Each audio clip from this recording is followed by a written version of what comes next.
Welcome to my new website, Soul to Soul. My name is Wayne Marentette, and I will be your new host. Our website, Soul to Soul, is designed so that every heart-to-heart conversation that we will have will end up, or hopefully will end up, being a soul-to-soul revelation. I'd like to explain that for a moment before we continue, if I can. There are some major events going on in the world, as I'm sure you've noticed, especially in the last 10 years. With the increase in the internet, social pages opening up, I've kept a close eye on everyone that's been proceeding on the internet with spiritual interest and spiritual intent. I couldn't help but notice that, as well as having hundreds of thousands of new sites come up every year, there's been a larger group of people who have tended to stick with the internet, stick with their site, evolve it, and grow it. And I noticed that one of the trends that was happening with them was that they were a non-biased, mostly objective channel where you could have conversation with people, or at least heart-to-heart conversation with people, and you could get some spiritual value from it. My intention for starting this site was to produce just that, an opportunity for people to come to a safe space, an opportunity for them to communicate their ideas, their insights, and their inspirations, regardless of what their belief is. Now, I'll say at this point that this is not about religion, but this is about spiritual development, the process, the progress, and the development of the soul in our human lifetime. You may have noticed in the last 10 years that there are a lot of pages talking about the event, many things that are transpiring in our lives right now of a spiritual nature. Well, I've been watching it long enough to realize that it was time for me to get on board about 3 years ago. Because as I was watching these channels grow, some would fall, some would do better, some would be stabilized in spite of the trolls and continue on with a great message. And I was seeing a lot of benefit from it. But I also noticed that there was a key that almost in every channel, there were limitations that people came to because there was no new or fresh information or fresh inspiration coming from other sources. And at sitting at home, I kept thinking to myself, can I do this? Can I do this? Yes, I can do this. I did this before when the internet first started, when it first took half an hour to download a single page. I started a social group where we would chat back and forth and share spiritual ideas. Well, I've gone through a lot of progression myself over the years, 68 in fact, and in the last 40 years, I had an incident that gave me a very great opportunity to seize on a moment in time and an experience in time that was a catalyst for the remainder of my life. I'd like to share that with you now before we begin. But again, this channel is about coming together, having direct communication, openly, unbiasedly, and objectively, meaning it won't be critical, there'll be no judgment. We're just going to leave out the belief system. But if you can approach talking about spirit, soul, evolution and attainment, as well as the event, ascension, these kinds of things, without having to mention religion, I think we'd all be better off. And I'll tend to try to show you why as we can continue. In the last 40 years, since my accident in 1979, when I was run over by a car one night, twice in the same night, and I took a few years to recuperate, I had an experience then that changed my life completely. And ever since then, in the last 40 years, I have been accumulating inspirations, insights, and direct awareness, personal awareness about the transition, the transformation, and the processes that we all must go through consciously if we are to achieve our sincere goals. Now, I start by beginning by saying, I know that we are all souls, whether most of you have recognized that or not.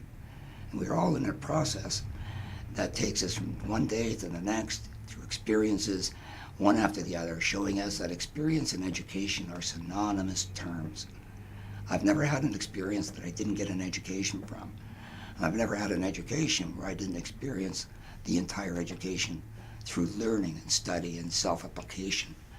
So what I'm suggesting to you is that we are all going through a process, but I'd like to open it up in my next 12 tapes and show you how you can proceed from point A to point Z in 12 weeks. I know you're thinking, oh my God, how can you do that? I happen to have some special information, and it did come from a very special set of circumstances. And having that information, wanting to get it out to the public, I found myself kind of stuck until now to get it out. I've already recorded this series once, and it wasn't to my benefit because the vocals didn't work out. I was new at it. So I've gone to someone professional, and I'm hoping that the voice and the sound and the clarity and everything will work out great for us. So let me go back and suggest that we're here for a heart-to-heart conversation. And from that conversation, hopefully, it'll lead to a soul-to-soul revelation. I believe we can learn from each other, grow because of what each other has to say, share our opinions, our insights. And I'd like to start doing that now by giving you the backstory of my own life. For the first few hours, I'm going to talk about the incident, the event itself, what I gleaned through it, what I experienced. And then after that, I'm going to open up with a series of insights, probably 9 of them, in fact, that will give you insight you haven't heard before on things that you haven't been aware of necessarily on a personal level before, that can make a direct change in your life, that can help you get to where you want to go in a hurry. I'll call it the quickening, because as I discovered it, it was a quickening. So I'll go back in 1979 when I was 27 years old. I was attending the Western University, London, Ontario, and it was our summer recess.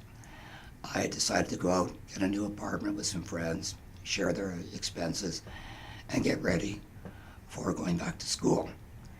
I was excited. It was a time that I had been waiting for years. I always wanted to go back to school, but now I was more ready than ever before. But as it turns out, I was in London, and I was waiting for my friend at the hotel we stayed at, and it was 10 o'clock at night. He came in the dining area, found me, and told me he was parked outside. So I followed him.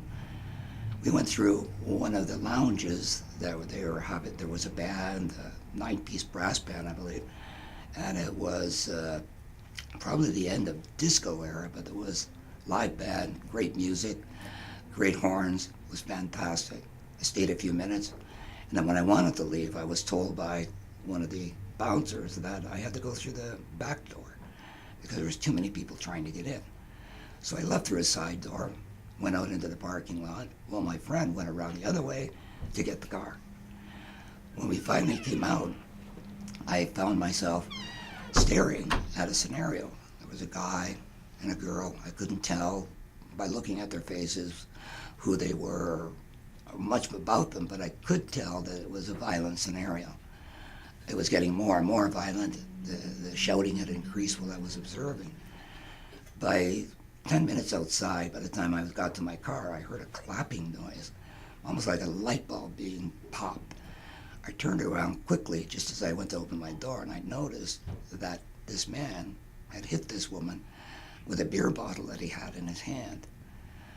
And immediately, I just reacted instinctively. I ran towards them, and I intervened. He got up, went to his car, ran to his car actually, got in and started it up while I was consoling the female, trying to get her back up on her feet.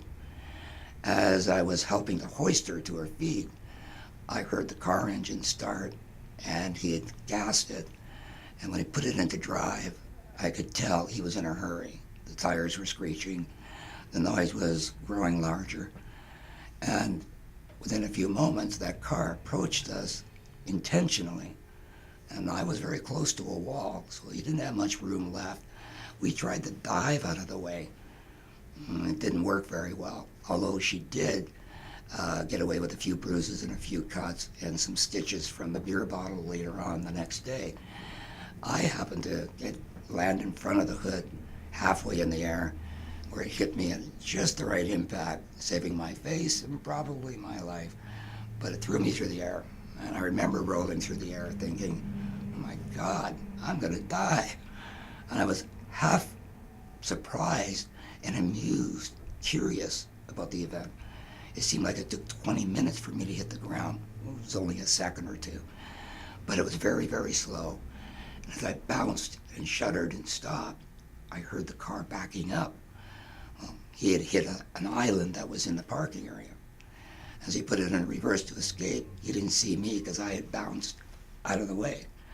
So he backed up around, and to leave, he ran over the top of my chest. That was kind of like the hard part. That was when I realized I was counting down my breaths. I heard the car drive away. I heard people coming outside screaming. A crowd had drew around her and I, both on the pavement. And a woman walked up to me, put something behind my head. I thought it was a pillow. Could have been a cloth or a towel from the hotel. I don't know. But it was comforting. I respected her for it. And at that moment, I was in bliss. I was thinking, oh my God, this is an angel or something. What's happening here? I knew I was about to lose my blood pressure, my consciousness, and I wasn't sure if I was going to come out of it. So I immediately turned to God, and I started asking for help. My next thought was my daughter, who had just been born 2 years before that. And I started to feel somewhat ashamed of myself. A few more minutes went by, I heard the ambulance coming, and I thought, oh my good. I'm going to make it. If I can only breathe. But I remember I couldn't breathe. I thought I was breathing through my ears. I could feel cool air moving down into my throat. My doctors told me later that was normal. People feel that experience. And there is a lot of air and pressure that's released through the ears. But my breath was coming to an end.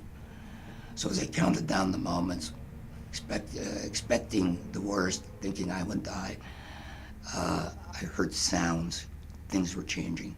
The environment sounded like the winds had picked up, almost like a tornado. It got very, very loud, and then suddenly, like a popping sound.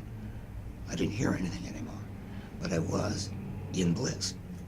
It felt great. I felt wonderful. It was as if someone had given me something to ease my journey into death. And I laid there trying to open my eyes. I couldn't, but I could hear what was going on.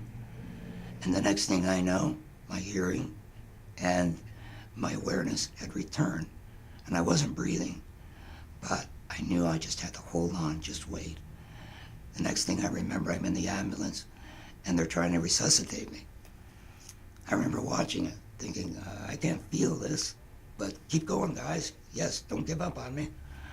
Well, we got to the hospital, and it turns out there were 2 other people in the emergency room with us that were all part of the same scenario.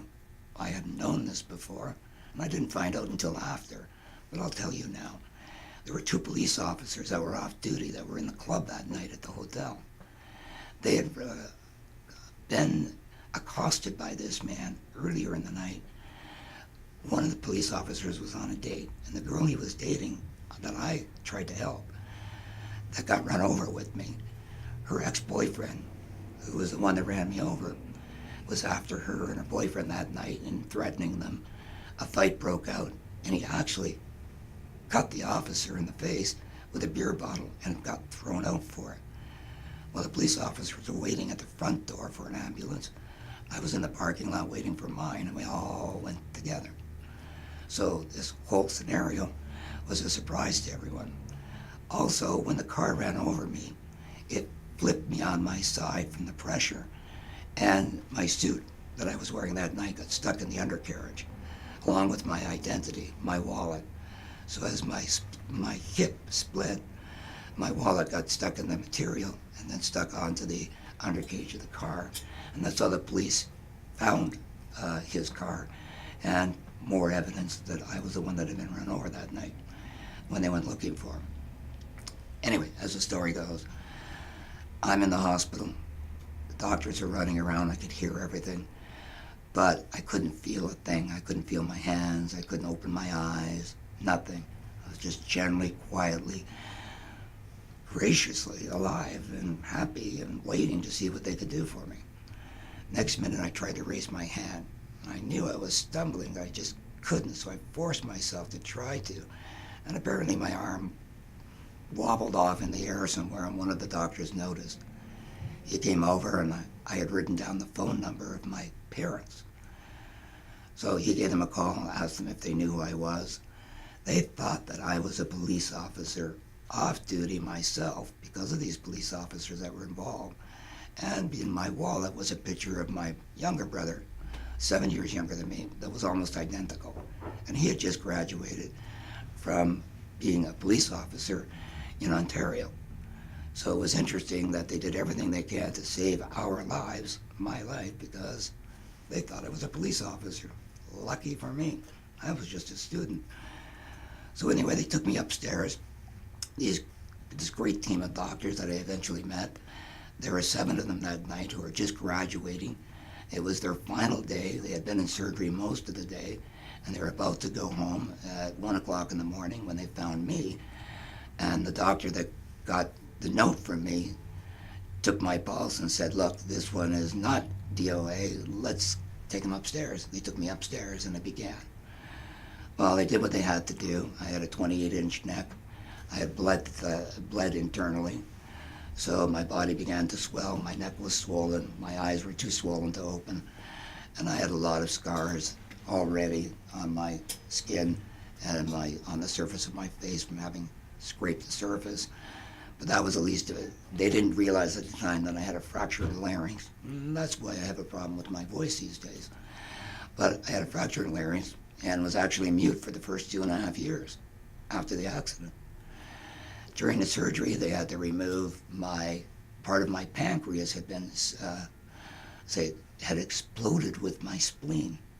My spleen was impounded so much that it blew up part of the pancreas, lacerated it, and left a debris trail in my lower intestines. So they had to clean all that up, put it all back together. 47 sutures just to the tiny little piece that we call the pancreas. They weren't sure if that was going to work, but they did their best. I had a crushed kidney. I had lost an adrenal gland that had been cut, lacerated from the explosion within me. One of my right lung, both lungs had collapsed, but my right lung continued to give them problems. And of course, I had 3 heart attacks that night. They decided when they opened me up to do a body wash, clean everything out, put me up on a heart machine, and pound it out for the next 3 days to see what happened. Well, 3 days came and went. My family showed up. They signed papers. They all stood by vigilantly as the doctor proceeded to remove the plug. Well, they unplugged me from the ventilation system. I began choking. They waited, they watched, and they noticed that I had been struggling to continue to breathe. So by law, they were forced to plug me back in. Thank you. I was very grateful, to say the least, but I wasn't aware of it. At this time, I was gone. I was already having an out-of-body experience, watching them in the hospital, ordering food for the midnight, or for the middle of the night. They had ordered pizza. Some girls had brought in ice cream, and some of the girls, nurses, were outside the room having ice cream, waiting for the pizza, and the doctors were yakking as if they were working in a factory in a normal process every day, nothing new to them. Take this, take that, clean that up, do that. And I realized, oh my God, I got a great team of people here. But at the moment that I'm realizing this, I also realized I couldn't think the way I used to. Something had stopped. I could see, I was conscious, I could hear, but not with my physical body. I observed everything as if just through pure sheer observation, as if someone had been standing next to me and monitoring my scenario and giving me a calmness that was beyond belief. So it was very rational, very calm, but unimaginative. When I tried to think, the emphasis to think created a vision. The next thing I know, I'm standing, or I'm up over my bed looking at my body, listening to the nurses, and I hear a voice. The next thing I know, I'm in a scenario where I'm in my youth. I'm probably 5 years old. I'm watching myself go outside of my own home. This would be 1956. I was about 5 then. It was in the spring. I was sitting under the tree. And I remember my father having just left for work and he told me, why don't you go and watch the sun come up? So I sat by the tree and watched the sun come up. And in that moment, I had my first inspiration. Well, that was an inspiration that I did have when I was 5 years old. And I remember it well. because I ran into the house after it occurred, and I said, Mom, I had this idea. You won't believe it. And she said, what? I found out that I'm one of the ones. She goes, one of the ones what? I'm one of the ones that got to be here. And she said, what do you mean you're one of the ones that got to be here? You know, alive. She said, what are you talking about? I said, well, I remember standing with all the ones who wanted to come, but not everybody got to come, I guess. Yet I'm here, and I got to be one of the ones that got to come. She told me I was crazy. She even attacked me later on in the day to try to get the thought out of my head. But to me, it was an inspiration that lasted at least until the accident, that I thought about on a regular basis, that never left me. And it was actually the motivation of my life, or the continuity of my own soul's awareness. I became aware that I was a soul at that age, at that moment. And all I could see was beauty, wonder. And I looked forward to the future as if it were something that was a present, a gift, that I was lucky to be here and I could hardly wait to get on with it. That first incident was actually the beginning of a process I was completely unaware of. I had never studied into the afterlife. I'd never heard of any of this. The next thing I know, I'm experiencing the conditions that changed my life, the experiences that had an effect on me personally, that changed me to some degree, and what the cost was over time. Well, that was the first time that I felt a broken bond with my family, a broken bond with my own mother, for having attacked me because of such a beautiful insight, inspiration, as she claimed, was impossible. It was something that was childish thinking. Let go of it. You weren't selected, you weren't chosen, you're just here like the rest of us. That's it. I remember being disappointed, but my mother didn't disappoint me that day. She disappointed me for several years. I grew up in a small, let's say, Catholic neighborhood in Windsor, Ontario, right across from Detroit. And without knowing it, we had gone to church. We were raised Catholic. And I believed in God. That was a fact. I enjoyed going to church once in a while with my parents, and I enjoyed the ceremonies. I thought how wonderful that was, that somebody gets to talk about God so openly. And so I used to listen and wonder about it, but I rarely spoke about it. But it was the events at home that I had experienced, the trauma. I had a sister. Let me start over. I have an older brother, an older sister, and two younger brothers. I'm the middle one. But all three of us came within 13 months of each other. My brother was born in September, my sister in October the next year. I was in November the following year. My sister was born blind, had a finger missing, and couldn't grow any hair. They thought that maybe something was wrong chromosomally, and nothing that they could put their finger on. But it affected my mother, and that's what they showed me. The effect that my sister's birth had on my mother was traumatic.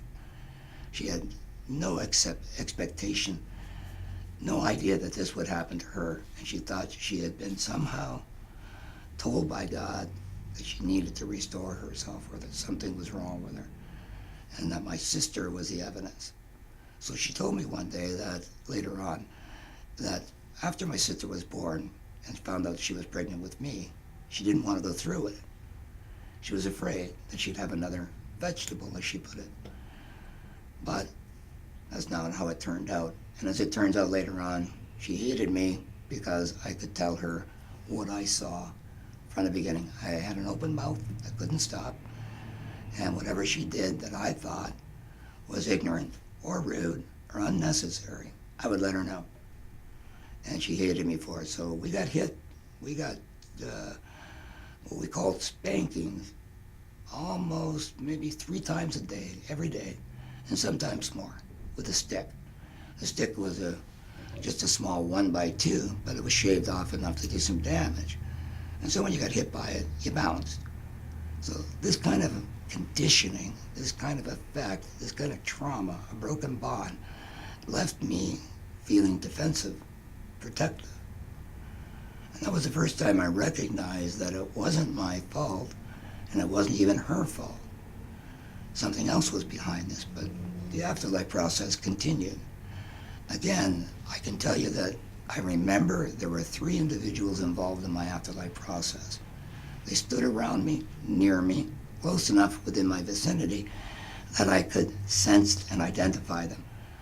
But I knew that they were protecting me and giving me something of a shield, or I was in a bubble of protection, that I didn't lose myself, I didn't overreact. I was having overreactions to what I was experiencing. And there was a connection and clarity at heart for the experience that I was going through. So that first experience taught me, or showed me, that I was going through a restoration of some kind. And by the time it was done, 4 days later, that's when they pulled the plug.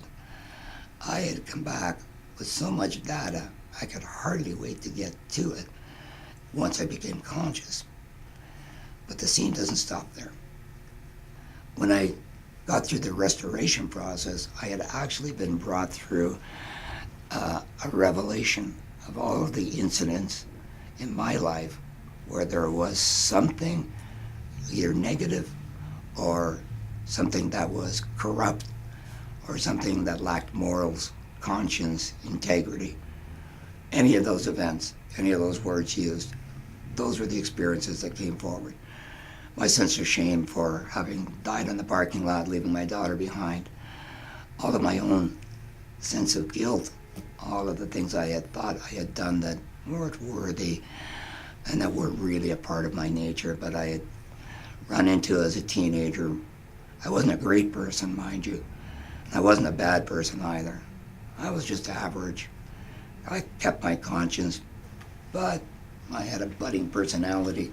I liked to interject in people's lives, and I thought I was cool. Anyway, the process continued, and we get through right almost to the end, where I'm realizing that all these decisions, one after the other, that led me to leave home when I was 14, to make my way through the United States for 2 years on my own, to return to Canada, be put in jail for having been in the States illegally and for going AWOL from the Marines. I joined because I had friends down there, and when they found out that I wasn't from there, I was sent back home. And when I got back home, they decided to charge me for it. My father intervened, and I got to go stay on a farm until I got to court, and the court said, "Oh, okay, well, what do you want to do?" And I said, "I'd like to go back to school, please." And they said, "Oh, well, okay." And they sent me to a specialist for educational upgrading. They did an analysis. They said, "Okay, what do you want to do?" I said, "I want to go into computers." Programming was just starting then. And they said, "Okay." So they went in and did the test for the weekend. I went to school for 22 weeks to finish my high school upgrade. And then the military, Navy, accepted me. I got on as a communicator, and my life at that point was still under the influence of the consequences that had started long ago under that tree in my front yard. No matter what happened to me, it seemed like I wasn't in control of my life. Events were occurring out of my control. Mostly they were despondent. They were depressing, other than running away and being on my own, being happy to be free. No one knew I was alive or dead. That was the best time of my life. I think it was therapeutically the best time for me to get that out of my system. But after that, one incident after another, I found myself back in court, and then finally in the Navy, and then I had to get out of that too. It wasn't my life, it wasn't my views. I couldn't share the same perceptions with others at the time. It just wasn't my game, and I wasn't getting the education they promised me on programming. Instead, I went into communications, where we learned cryptograph and syncing and radio and flags and semaphore and so much more. Fleet maneuvering. I probably went through 40 courses in the first 2 years just to specialize in that alone. When I got out, I thought, that's it, I'm going back to university. It never happened. So all of this came up in my afterlife to show me that I wasn't completely unprincipled. I didn't lack conscience that badly. I was probably moderate, moral guy. And I had tendencies to believe in God. my beliefs had led me, and that they actually showed me in the afterlife. I was in a steeple one night, a church down by my house, 3 blocks away. When I would go out in the wintertime, my dad would send me to the store. I would break into the church, go up to the steeple, and sit there for half an hour, talk to God, and then go home. So it became kind of my place away, my safe spot. And eventually I would continue to go back, and I noticed in one of my afterlife experiences they showed me, it was in the winter, I was looking out over the housing in the area, and to me people looked like ants coming and going from their house, their lights turning on and off. It's like I could see everybody doing the same thing at the same time. But I went very quiet, the way I had done so many times in my youth. And I asked God, what can I do with my situation? I didn't get an answer, but I sat there quietly. And after about 20 minutes, I felt like I had gotten an insight, an inspiration, but I just couldn't put my finger on it. And of course, they reminded me what occurred that time was I got a direct inspiration on what needed to be done in my life, and I acted on it. I went home, made my plans, got ready to leave, and 2 years later, I actually left home. I wasn't nervous. I wasn't afraid. I was 14. I had 35 cents in my pocket. I got on the bus to Detroit, and I never looked back. I ended up in Arizona, lived in a canyon for over a year with some friends who were supposed to be lining up and getting ready for their draft, going into the military to go to Vietnam. And I made friends with them. And they showed me how they intervened and prevented that, how they tried many times to talk me out of it, if you will. And I couldn't believe it, but the experience continued. After that, I was shown even more that made all the difference in my life. After my resolution with myself, I was actually shown why we all go through this, from beginning to end, why the soul is coming in and living out a short life, leaving. We're all coming back and repeating the same performance over and over again. I wonder what the repetition was. They showed me that. The reason we come in is because we're here for one reason. We're here to be wise to our own true nature.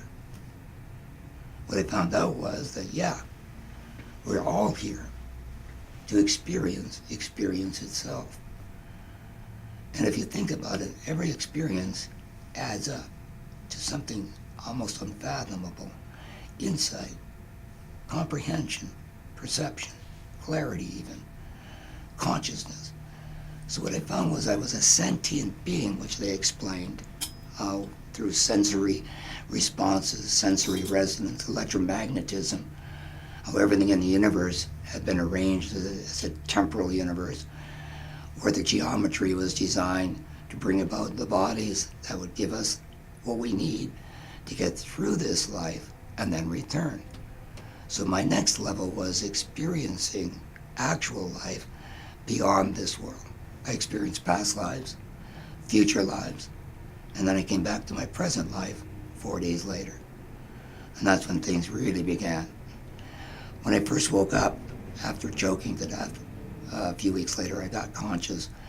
I remember the nurses asking me, "Do you know who you are?"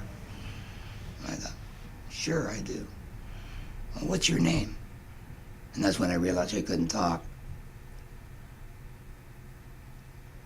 Nothing was coming out. I couldn't hear, I couldn't feel any vibration.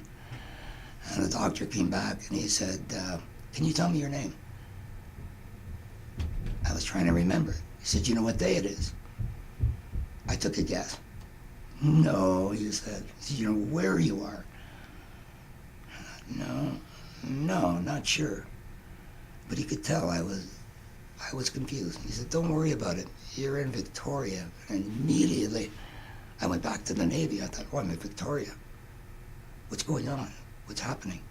I had gone through so much in those 4 days that I thought I was still experiencing an afterlife experience historically. And that wasn't it. I was back, but I wasn't aware of it. But it was 3 days later, I'm laying in bed, fully conscious, pumps running. The doctor comes up to me and tells me, "Well, we've got to take your lung out." And I realized, oh, no, that can't be true. He said, yeah, it's abscessed. They had me writing out answers to them on a pad. They said, we've got to do this quickly because you've had this abscess for a little bit too long and we're concerned. So I wrote on the piece of paper and I asked, could you do an x-ray and let me know? They said, okay. So I went to sleep after they left, or I started to meditate after they left. And I had learned this from the afterlife. I went quiet, gathered my thoughts, allowed the pain to exist, went quiet, started concentrating on it, the vision of the afterlife, the experience I had just gone through. Well, as soon as I did that, I became calm, and then something happened. This part of my body, I felt hot, seizing hot, like almost like a light projecting out of my chest. And I couldn't understand what it was, but it was warm. It gave me a certain nervous feeling, not really nervous, but I wasn't sure what it was, so I was curious, but it didn't go away. Every time I tried to meditate, this would occur. It was like I turn off my conscious lights from my outer world, and then the inner world opens up, but I've got this flaming, blazing thing going on in my chest. And that's when I realized that I was still in communion with the same individual that had taken me through the afterlife process. But now I was experiencing communion with him consciously in the real world. And he told me what it was. He said, this is your rhythm. I didn't know what that meant at the time. I thought about it. He showed me and went, oh, this is my heart chakra. My soul has awakened within. So from the experiences of being restored, my heart chakra was wide open. I was in a healing process. It was magnified. And it seemed that whatever I put my mind to, the answers came as quickly, with full realization involved in it, as quickly as I asked. Same thing that happened in the afterlife. And I want to tell you, there was an experience in the afterlife where I got to know this individual. And near the end, just before I came back, one of my last experiences was sitting at a table very much like this one in front of me. It was a round table, had a top you couldn't see through. Oh, I thought it was crystal, something like that. But the three of us were sitting at a table, and over to my right, I could see the hospital. To me, it was very natural. I saw the hospital. I knew I was in there. We were talking about it. And I remember them saying something to me just before I left. I took a drink from my glass. We saluted each other. And they said, remember, naught but the truth prevails. And I thought, naught but the truth prevails. And that was my thought when I awoke. And from that thought, all of the inspirations, all of the insights, all of the gain through that transition have been stored up in that one thought form. So anytime I thought about it, naught but the truth prevails, I would right back into my afterlife experience. So I had fun for a few months, delving into that, reviewing what I had gone through, overviewing it, learning what it was about. But I also had another great experience. I found myself, and they told me this is futuristic, but it had already been completed, and that was how I was to understand it, that I was viewing this process from the outside. My life had already been passed. I had already achieved what I was going to achieve, and I had gone on, and this particular life was sort of like the epitome of what it was all for. I found myself very much like our world, beautiful, profound, sensually exciting. You could feel the energy in the air. You could feel everything clearly. Our thought, our connection to thought, and our feelings were, I'll say, enhanced probably 1,000 times. And all I was doing was sitting in a chaise lounge, like a chair, and I was meditating. And I looked at myself, and I noticed that I was looking out a window. I was in this building I was in, and I could see a trajectory. It was a technology that put up the picture of the Earth. I could see people coming and going. I could see myself having chosen, on many occasions, I would select a life, an event, an experience, And from meditating there, I found myself in this body experiencing it. So I found out that 20 minutes there is like 80 years here. That our experience in the present is really how we get our experiences, by a reevaluation of how the universe came into being and our individual and unique as well as collective purposes throughout it. So that as a spirit, I projected into my intent, my body arrived with me, and now I was using the soul's vehicle to live through that body. But it was really 20, 25 minutes on the other side, and it was done. When that life was done, that experience was over, the next part of my education would continue. Unbelievably profound. And from that, I started to realize everything else I needed to know on how I could explain this to others. My whole intent for coming back wasn't to experience more pain. I knew that was going to happen. From there, you'll make that kind of decision though. No problem, got it, do it, will do, no problem. Of course, we're in rapture. We are feeling ecstasy. Love is the constant. It's the air in the room you breathe. It's the most natural feeling. There are no lesser feelings. In fact, none of the human equation of negative feelings existed there. It was free, liberated, and unique, original. I didn't feel like I had an identity, but I felt very personal at heart. And that's what we call our identity. Just a personal relationship with the presence of our spirit at heart. That gave me a clue when I woke up as to how all of this was laid out ahead of time for each of us. So I knew that all I had to do when I came back was to complete that goal in my own lifetime. In other words, here's the insight you need to become enlightened in the few years you've got left before you die.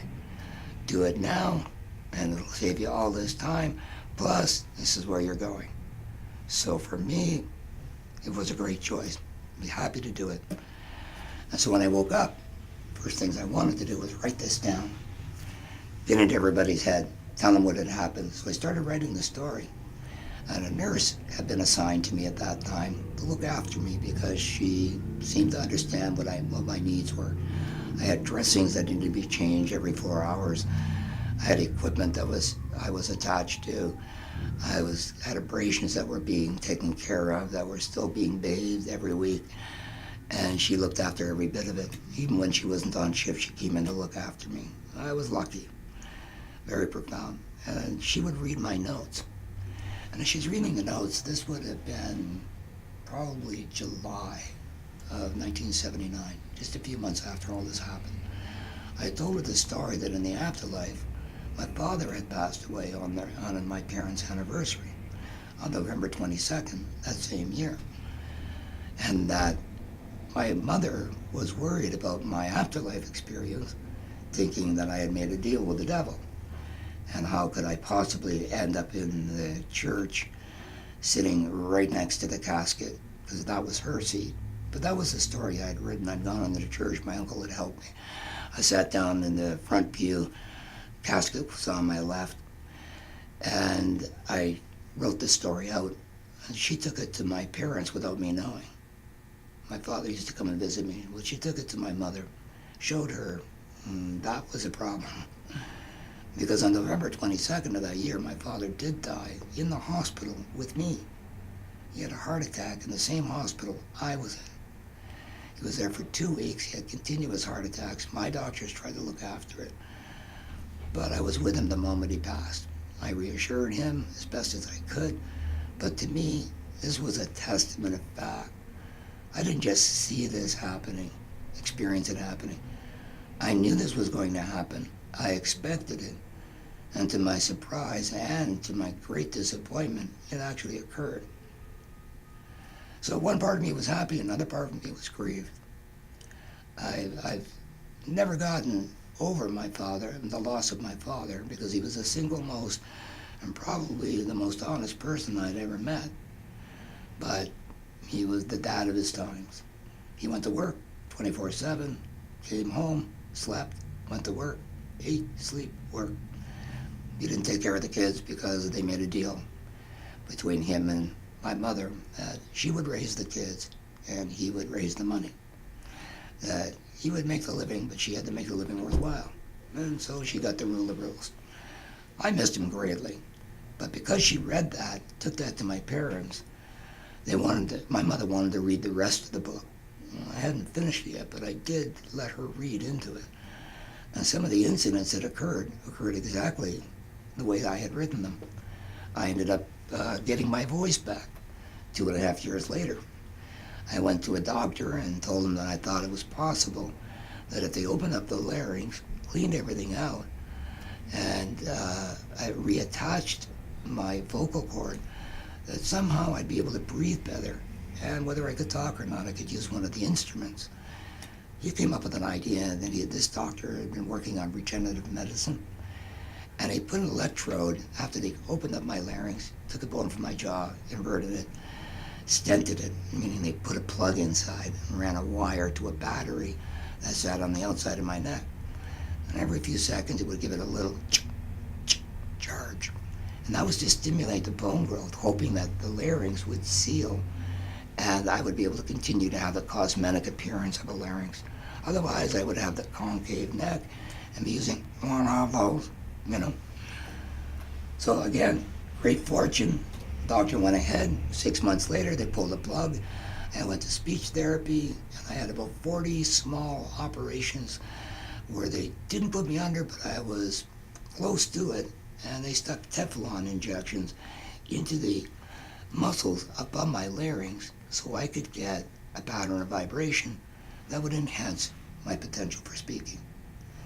Well, within a year or two, I was saying words. Hello, goodbye, hi, my name is Wayne. It was like that for 9 years.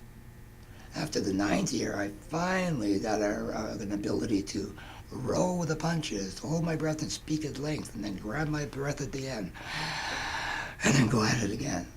So now I was able to interject, have conversation with people, although I could barely be heard. But at least I was talking. And that, to me, was my reason and justification for continued life.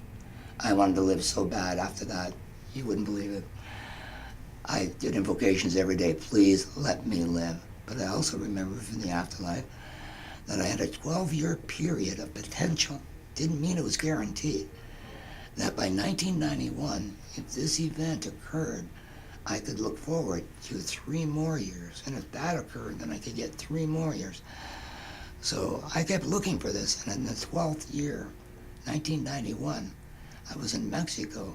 I had just finished a retreat. There were like 40 people that had come down for 2 weeks who were studying with me. And I went back to my condo, sat on an iron chair just outside the balcony. I wasn't there more than 2 minutes, and then all of a sudden, I find myself going through an initiation. I'll explain what that is. Well, I was being very, very quiet, releasing all the information that I had just digested and given out for 2 weeks. I was ready to take a deep breath and just relax and begin to have fun. And in between taking that deep breath and expecting I would find resolve, I heard this sound. The sound moved through my body. I could feel like a hot, waxy drop of energy. It felt like it came from just above my head, into my head, through my throat, right into my chest, and it stopped at my heart. And then the sound on the way out is what I felt as a reverberation through my body. But the first part of the sound, there were 3 notes, A, and a constant U-M. But I knew there was an A, but I couldn't hear it. It was totally silent. And that's what took me. When the first few seconds, I went, ah, and then, this sound came in. And I felt somewhat transformed. A few seconds later, I'm realizing I'm different. But I dare not move because something had changed. I had just integrated the neural network and my personality had come together, and so I had achieved the first initiation that I knew was possible. When it was done, I spoke the words out loud. "This is gracious peace," I said to my partner at the time. She said, "What do you mean?" I said, "This feeling, it's gracious peace is all I can tell you." But it changed my head, the feeling in my head, around my head, inside my skull, my brain. I could feel everything, but it was different. Somehow I felt like I had lost the weight of all of my thoughts. All my realizations were there, but there was no more weight to those thoughts. I actually saw apples dropping from a tree in my own vision. And that let me know that the work of developing thought forms and the effort that went into it, the emotional conclusions that were involved had now changed. They had been integrated, and I no longer needed to see them in the old light. We'll be back with part 2, and the next time we get together, which will be just a few minutes for me, and probably 3 days for you. Thanks for listening, and I hope to make it more informative and more inspiring next time I come back. Talk to you later. This is Soul to Soul. I'm Wayne Marentette, and thank you for listening.